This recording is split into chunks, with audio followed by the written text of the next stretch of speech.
Welcome to officers TNPSC aptitude tricks. இன்னைக்கு நம்ம ட்ரிக்ஸில் fractions பற்றி பார்க்க போகிறோம். போன செஷனில் நம்ம ஃப்ராக்ஷன்ஸ் பார்ட் 1ல் ஃப்ராக்ஷன்னா எப்படி இருக்கும், அதோட டைப்ஸ்லாம் என்ன, ஒன்றை விட எந்த ஃப்ராக்ஷன்லாம் பெருசாக இருக்கும், என்னென்ன ஃப்ராக்ஷன்ஸ்லாம் ஒன்றை விட குறைவாக இருக்கும் எல்லாமே பார்த்துருந்தோம். இன்னைக்கு செஷனில் ஃப்ராக்ஷன் கன்வர்ஷன், இதுவும் ஒரு பேசிக் ஆப்ரேஷன் தான். பார்ட் 2ல் இதை நம்ம பார்க்க போகிறோம். ஸோ கன்வர்ஷன் அப்படின்னா என்னன்னா, ஒரு ஃபார்ம்ல இருந்து இன்னொரு ஃபார்முக்கு வேல்யூ மாறாம மாத்துறது. இதுக்கு பேர் தான் என்னது, கன்வர்ஷன். ஸோ இப்போ நம்ம ஃப்ராக்ஷன் கன்வர்ஷன்ல மொத்தம் 3 டைப்ஸ் ஃப்ராக்ஷன்ல என்னென்ன ஃப்ராக்ஷன்லாம் கன்வெர்ட் பண்ண முடியும் அப்படின்னு பார்த்தீங்கன்னா, செகண்ட் டைப் இம்ப்ராப்பர் ஃப்ராக்ஷனையும் தேர்ட் டைப்பான மிக்சட் ஃப்ராக்ஷனையும் ஒன்றுக்கொன்று கன்வெர்ட் பண்ண முடியும். இதில் டைப் 1 என்ன பார்த்துருந்தோம் போன செஷனில் பார்த்தீங்கன்னா, ப்ராப்பர் ஃப்ராக்ஷன், அதாவது தகு பின்னம் அப்படின்னு பார்த்துருந்தோம் இல்லைங்களா. இந்த தகு பின்னமோட ஃபார்மேட் எப்படி இருக்கும் அப்படின்னா, நியூமரேட்டர் டினாமினேட்டரை விட குறைவா இருக்கும். அதாவது தொகுதி பகுதியை விட குறைவா இருக்கும். எக்ஸாம்பிள் 7/9. இப்போ இந்த நம்பர் வந்து ப்ராப்பர் ஃபார்ம்ல இருக்கிறதா மேத்தமெட்டிக்ஸ்ல அர்த்தம். 9க்கு 7 அப்படிங்கிறது ப்ராப்பர் தானே. மொத்தத்தில் 9 பார்ட்ல 7 அப்படிங்கிறது குறைவா இருக்கு. 7ங்கிறது மீதி 2 பார்ட் கையில இருக்கும். ஸோ இப்படி இருந்தா இதுக்கு பேரு ப்ராப்பர் ஃப்ராக்ஷன். இதே 9/7 அப்படிங்கிற நம்பரை நம்ம எப்படி கூப்பிடுறோம், இம்ப்ராப்பர் ஃப்ராக்ஷன் அப்படின்னு நம்ம சொல்லுவோம் இல்லையா. ஸோ இம்ப்ராப்பர் என்ன அர்த்தம், ஒழுங்கற்ற முறையில இருக்கு, தகாபின்னம் அப்படின்னு சொல்லுவோம். எது ப்ராப்பரா இல்லையோ அதை தான் நம்ம கன்வெர்ட் பண்ணி மாற்ற முடியுமே தவிர ப்ராப்பரா இருக்கிற எந்த ஒரு விஷயத்தையுமே நம்மளால மாற்ற முடியாது. ஸோ அதனால இந்த ப்ராப்பர் ஃப்ராக்ஷனுக்கு இன்னொரு ஃபார்ம் இருக்கா அப்படின்னு கேட்டிங்கன்னா, கண்டிப்பாக இன்னொரு ஃபார்ம் கிடையாது. ஒரே ஒரு ஃபார்ம் தான், ஒன்லி ஒன் ஃபார்ம். ப்ராப்பர் ஃப்ராக்ஷனை இன்னொரு கன்வெர்ட் பண்ணி இன்னொரு ஃப்ராக்ஷனை மாற்றுங்கன்னு யாரும் கேட்கவும் மாட்டாங்க, அதை மாற்றவும் முடியாது மேத்தமெட்டிக்ஸ் ரூல் படி. சரி, அப்போ மொத்தம் 3 டைப்ஸில் ப்ராப்பர் ஃப்ராக்ஷன் ஓகே மாற்ற முடியாது. மீதி இருக்கக்கூடிய 2 டைப்ஸ் என்ன அப்படின்னா, ஒன்று இம்ப்ராப்பர் ஃப்ராக்ஷன், இன்னொன்று மிக்சட் ஃப்ராக்ஷன், அதாவது தகா பின்னம் கலப்பு பின்னம். இப்போ ஏதாவது ஒரு தகா பின்னம் கொடுத்துட்டாங்க அப்படின்னா அதை நம்ம என்னவா மாற்றலாம், கலப்பு பின்னமா மாற்றலாம். எந்த தகா பின்னத்தையும் கலப்பு பின்னமா மாற்றலாம், எந்த கலப்பு பின்னத்தையும் தகா பின்னமா மாற்றலாம். அதுக்கு தான் அந்த டபுள் ஆரோ போட்டிருக்கேன். Any improper fractions can be converted into mixed fraction, as well as any mixed fraction can also be converted into an improper fraction. இப்போ அடுத்த ஸ்டெப், இதில் இருக்கக்கூடிய ஸ்டெப்ஸ் என்ன, பேசிக்ஸ் என்ன அப்படின்னு பிகினர்ஸ்க்காக ஒரு ஷார்ட் நோட். இப்போ 7/3 அப்படிங்கிறது லெஃப்ட் சைடில் ஒரு வேல்யூ இருக்கு, ரைட் சைடில் இருக்க வேல்யூ 2/1/3. ஆக்சுவலாக இது ரெண்டும் என்ன அப்படின்னு பார்த்தீங்கன்னா, ஒன்று இம்ப்ராப்பர் ஃப்ராக்ஷன், ரைட் சைடில் இருக்கக்கூடியது மிக்சட் ஃப்ராக்ஷன், அதாவது கலப்பு பின்னமாக இருக்கும். ரைட் சைடில் இருக்கக்கூடியது, இடது பக்கம் இருக்கக்கூடியது தகா பின்னமாக இருக்கும். சரி, 7/3 2/1/3 ரெண்டு ஒன்றுக்கு ஒன்று ஈக்குவலா அப்படின்னு கேட்டிங்கன்னா, மதிப்பு வைஸ் பார்த்தீங்கன்னா ரெண்டுமே சமம் தான். இதுவும் இதுவும் ஈக்குவல் தான். ஆனால் ஃபார்ம் தான் வேற வேற ஃபார்ம்ல இருக்கு. இது இம்ப்ராப்பர் ஃப்ராக்ஷன் ஃபார்ம்ல இருக்கு, அது மிக்சட் ஃப்ராக்ஷன் ஃபார்ம்ல இருக்கு. சரி, எக்ஸாம்ல இதோட கன்வர்ஷனுக்கு ரொம்ப ரொம்ப இம்பார்ட்டன்ஸ் இருக்கு. என்ன இம்பார்ட்டன்ஸ் அப்படின்னா, கால்குலேஷன் வைஸ் கொடுத்துட்டு உங்களுக்கு ஆப்ஷன்ல எல்லாமே மிக்சடா கொடுத்துருந்தாங்கன்னா உங்களுக்கு சொல்ல தெரியணும் 7/3 தான் அவங்க 2/1/3 அப்படின்னு எழுதியிருக்காங்க அப்படின்னு. சப்போஸ் உங்களுக்கு மிக்சட் ஃப்ராக்ஷன்ல ஆன்சர் வந்திருந்தது அப்படின்னா ஆப்ஷன்ஸ்ல சில நேரத்துல இம்ப்ராப்பர் ஃப்ராக்ஷன்ஸ் கூட கொடுக்கலாம். அப்படி கொடுக்குற பட்சத்துல 2/1/3 தான் அவங்க 7/3 அப்படின்னு எழுதியிருக்காங்க அப்படிங்கிற விஷயமும் நமக்கு தெரியணும். அதுக்கு கன்வர்ஷன் பார்ட் ரொம்ப ரொம்ப முக்கியம். இப்போ கன்வர்ஷனுக்குள்ள போறோம். 7/3னா அதுக்கு மீனிங் என்ன, 7-ஐ 3ஆல டிவிஷன் பண்ணணும்னு அர்த்தம். டிவிஷன் ப்ராசஸ் எல்லாருக்குமே தெரியும். ஸோ இதில் எத்தனை டைம்ஸ் 3 7ல் இருக்கு, 2 × 3 7ல் இருக்கு, 2 3s are 6. இந்த பிளாக்ல எழுதுறது கால்குலேஷன், ரெட் கலர்ல எழுதியிருக்கிறது கொஷன்.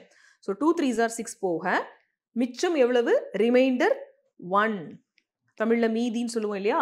சரி, இந்த ஆப்ரேஷன் பண்ணியாச்சு. இதுக்கப்புறம் இந்த வேல்யூஸை ஒன்னொன்னா எடுத்து பிரித்து போட்டு மிக்சட் ஃப்ராக்ஷனாக நான் எழுத போகிறேன். அப்படி எழுதும்போது ஃபஸ்ட்டு நீங்கள் எடுக்க வேண்டியது கோஷன்ட் அப்படின்னு சொல்லுவோம். கோஷன்ட்னா எத்தனை முறை 3 7ல இருக்கு? 2 முறை இருக்கு, 2 டைம்ஸ். ஸோ அந்த 2வை தான் ஃபர்ஸ்ட் எழுதணும். ஃபுல் நம்பரா, நேச்சுரல் நம்பரா 2 எழுதணும். சரி, இப்போ ஒரு ஃப்ராக்ஷன் p/q ஃபார்ம்ல இருக்கும் நான் சொல்லியிருந்தேன். 2ங்கிறது நேச்சுரல் நம்பர். இந்த p இருக்க இடத்துல என்ன வரணும்? q இருக்க பிளேஸ்ல என்ன வரணும் அப்படின்னா, பழைய டினாமினேட்டர் என்ன இருந்தது? 7/3ல 3 தான் பழைய டினாமினேட்டரா இருந்தது. எப்பவுமே மிக்சட் ஃப்ராக்ஷன் டு இம்ப்ராப்பர் மாற்றும் போது இந்த டினாமினேட்டர் வேல்யூ மட்டும் எப்பவுமே மாறாது. இது ஒரு பெரிய ஹிண்ட் நமக்கு. இப்போ பார்த்தீங்கன்னா 7/3 மாற்றிருக்காங்க, 2 1/3 வந்திருக்கு. இந்த 3யும் இந்த 3யும் சேமாக தானே இருக்கு. வேறு எதுவும் வேல்யூ சேஞ்ச் இருக்கா? இல்லை. இதே மாதிரி எல்லா இம்ப்ராப்பருக்கும் மிக்சடுக்கும் சேமாக தான் டினாமினேட்டர் இருக்கும். ஸோ இந்த க்ளூ தெரிஞ்சிருச்சு அப்படின்னா இந்த p மட்டும் நமக்கு தெரிஞ்சா போதும். ஸோ 2 ஆல்ரெடி எடுத்தாச்சு, இந்த 3யும் ஆல்ரெடி எடுத்தாச்சு. நீங்க எடுத்த 3 எங்க உள்ள 3? இங்க உள்ள 3, டிவிஷன் பார்ட்ல இருக்கக்கூடிய 3. மிச்சம் பார்த்தீங்கன்னா அந்த ரிமைண்டர் மீதி அப்படின்னு வருது இல்லையா, அந்த மீதியை தான் தொகுதி, அதாவது நியூமரேட்டர்ல பிளேஸ் பண்ணணும். ஸோ பண்ணியாச்சு. 7/3 நான் டிவைட் பண்ண, கோஷன் பார்ட்டை எடுத்த, சென்டர்ல எழுதியாச்சு. மீதி எடுத்த, டாப்ல எழுதியாச்சு. பழைய டினாமினேட்டர் என்னவோ இந்த 3 எடுத்து இந்த 3ல எழுதியாச்சு. ஆக்சுவலா அது இந்த டிவிஷன் பார்ட்லயும் வருது, குழப்பிக்க வேண்டாம். நம்மள கொஸ்டின்ல என்ன கொடுத்துருக்காங்களோ அந்த டினாமினேட்டர் அப்படியே காப்பி பண்ணிக்கோங்க. மீதி ரிமைண்டர் இதில் எழுதிக்கோங்க. You can write the quotient part here. So டோட்டலா ஆன்சர் 2 1/3. இன்னும் ஒரு 2 எக்ஸாம்பிள் பார்த்துலாம்.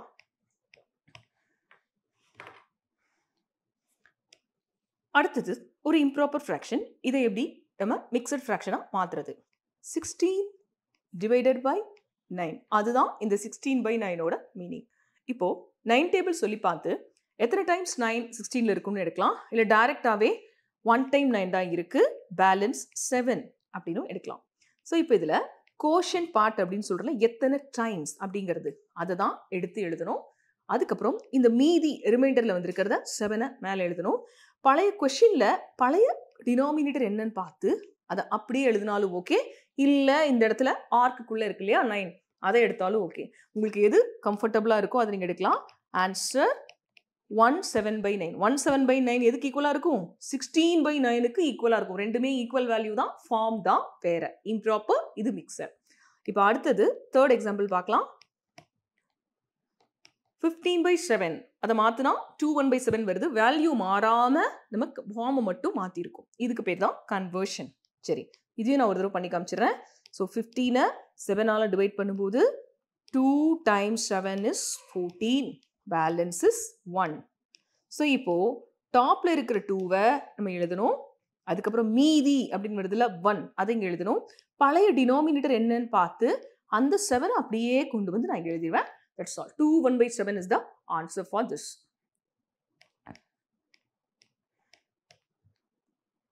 அடுத்தது இப்போ இவ்வளோ நேரம் இம்ப்ராப்பர் ஃப்ராக்ஷன்ல இருந்து மிக்சட் ஃப்ராக்ஷன் எப்படி கொண்டு போறதுன்னு பார்த்துருந்தோம். இப்போ மிக்சட் ஃப்ராக்ஷன் இருந்து எப்படி வேல்யூ மாத்தாம இம்ப்ராப்பர் ஃப்ராக்ஷனா ஒரு வேல்யூவை எழுத முடியும் அப்படின்னு பார்க்க போறோம். ஸோ லெஃப்ட் சைடில் உங்களுக்கு மிக்சட் ஃப்ராக்ஷன் கொடுத்துருக்கோம், அதாவது கலப்பு பின்னம், மிக்சட் ஃப்ராக்ஷன்.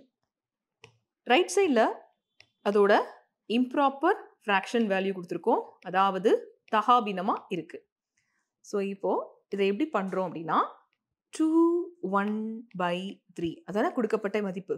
இப்போ இதில் என்ன பண்ணணும் அப்படின்னா இந்த 2ஐயும் இந்த 3ஐயும் மல்டிப்ளை பண்ணிக்கணும். அதாவது அந்த நேச்சுரல் நம்பரையும் டினாமினேட்டரையும் மல்டிப்ளை பண்ணிட்டு வந்த வேல்யூவோட நியூமரேட்டர், அதாவது மேலே இருக்கு இல்லையா 1, அதை ப்ளஸ் பண்ணணும். இதுதான் யூஸ்வலாக எப்பவுமே மிக்சட் ஃப்ராக்ஷனை எடுத்து இம்ப்ராப்பராக மாற்றுறதுக்கு நம்ம செய்ய வேண்டிய ரூல்.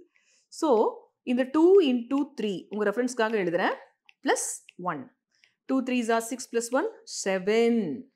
7 கிடைச்சிருக்கு. இந்த 7ஐ எங்கே எழுதணும் அப்படின்னா மேலே எழுதணும். கீழே என்ன எழுதணும் டினாமினேட்டர் அப்படின்னா பழைய ரூல் தான். கொஸ்டின்ல டினாமினேட்டர்ல அவங்க என்ன கொடுத்துருக்காங்களோ அதே 3ஐ இங்கே எழுதினா போதும். ஆன்சர் 7/3. அப்போ 2 1/3ஐ மைண்ட்லேயே கால்குலேட் பண்ண முடியுமா? கண்டிப்பாக பண்ண முடியும். இவ்வளோ ஸ்டெப்ஸ் எல்லாம் போட்டது கிளாஸ் ஒர்க்கில் நீங்கள் நோட் பண்ணிக்கிறதுக்காக. எக்ஸாமில் என்ன பண்ணுவீங்க அப்படின்னா மைண்ட்லேயே 2 × 3 6, 6 + 1 7, 7/3 அப்படின்னு எழுத முடியும். ஸோ இன்னும் 2 எக்ஸாம்பிள்ஸ் பார்த்துடலாம். எப்படி மிக்சட் ஃப்ராக்ஷன் இம்ப்ராப்பராக மாற்றுறோங்கிற கிளாரிட்டி இன்னும் டீட்டெயிலாக பார்த்துடலாம். செகண்ட் ஒன், 1 7/9 மாற்றினா என்ன கிடைக்கும்? 16/9 அப்படின்னு அங்கே கொடுத்துருக்காங்க ஆன்சரில். நம்ம செக் பண்ணி பார்க்கலாம். ஸோ நான் அப்படியே டைரெக்டாகவே போட போகிறேன். 1 into 9. 1 9s are 9. வேல்யூ 9 வந்திருக்கு. இதோட மேலே இருக்கிற 7 ஆட் பண்ணணும். 9 plus 7 16. ஸோ 1 into 9 plus 7 எனக்கு 16 அப்படின்னு வருது. 16 நியூமரேட்டரில் எழுதியாச்சு. ஸோ டினாமினேட்டரில் என்ன எழுதணும் அப்படின்னா, பழைய டினாமினேட்டரில் என்ன இருக்குது? 9. the same want to be written. So proper fraction, improper fraction value for the mixed fraction is 16/9. இன்னொரு எக்ஸாம்பிள் பார்த்தலாம். 2 1/7. ஸோ இங்கேயும் அதே மாதிரி தான். இந்த மிடில் நம்பரையும் பாட்டம் நம்பரையும் மல்டிப்ளை பண்ணி டாப் நம்பரோட ஆட் பண்ணணும். 2 into 7 plus 1. 2 7s are 14 plus 1 15. 15 டாப்ல எழுதியாச்சு. பழைய டினாமினேட்டர் என்னவோ அதை எடுத்துட்டு வந்து இங்கே எழுதுனீங்க அப்படின்னா same denominator will be the answer. So answer is 15/7. So இவ்வளோ நேரம் நம்ம ப்ராப்பர்ல இருந்து இம்ப்ராப்பர்ல இருந்து எப்படி மிக்சட் மாத்துறது அப்படின்னும், மிக்சட்ல இருந்து எப்படி இம்ப்ராப்பர் கொண்டு வருது அப்படின்னு பார்த்தோம். ப்ராப்பர் ஃப்ராக்ஷனை மாற்றவே முடியாது அப்படிங்கிறதையும் பார்த்தோம். அதுக்கு ஒரே ஒரு ஃபார்மேட் மட்டும்தான்.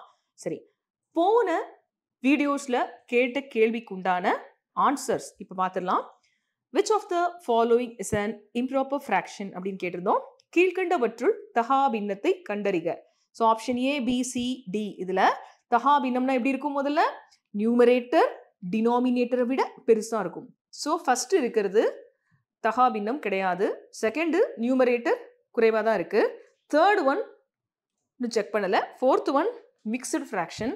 ஸோ தேர்ட் ஒன் இப்போ செக் பண்ணும்போது நியூமரேட்டர் டினாமினேட்டரை விட அதிகமாக இருக்குது. So answer 56/53 is the improper fraction. சரி, இன்னைக்கு உண்டான கொஸ்டின்ஸ் கொடுத்துடலாம். இன்றைய கேள்வி, today's question, convert the following into mixed fraction. அதாவது கீழ்கண்டவற்றை கலப்பு பின்னமாக மாற்றவும். அதான் வந்து question.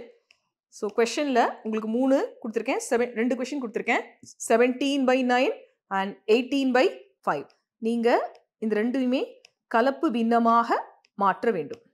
You want to convert this into mixed fraction. அடுத்து second question, convert the following into improper fraction. அதாவது கொடுத்ததை தகா பின்னமாக நீங்கள் மாற்றணும். So 8 1/4 and 19 3/4.